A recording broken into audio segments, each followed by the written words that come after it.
प्रेम से बोली शेरा वाली मैया की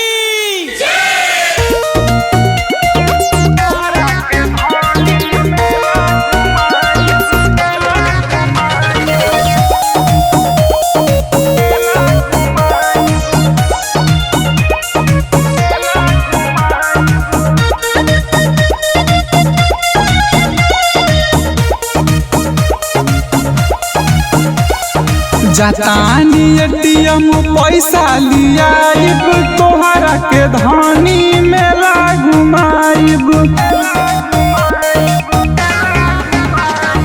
जातानी एटीएम पैसा लियाइब तोहरा के धानी मेला घुमाइब।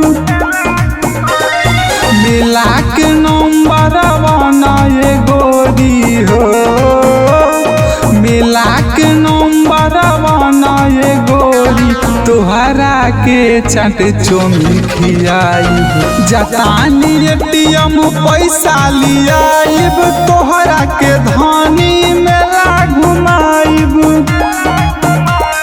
जातानी एटीएम पैसा लियाइब तोहरा के धानी मेला घुमाइब।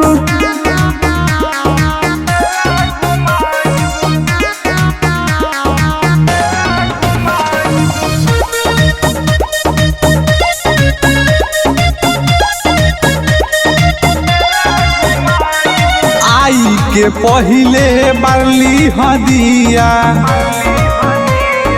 आई के पहिले बारली हदिया, माई से मंगी हमरे के पिया।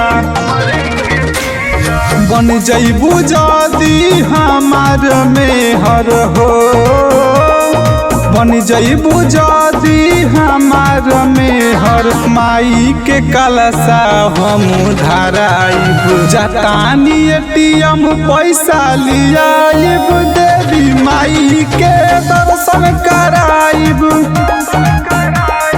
जातानी एटीएम पैसा लियाइब देवी माई के दर्शन कराइब।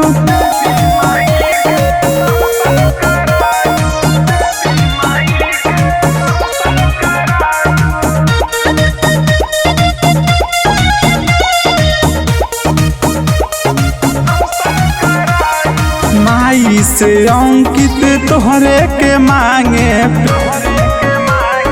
माई से अंकित तोहरे के मांगे, प्रेम के भाषा विकी राजू जाने।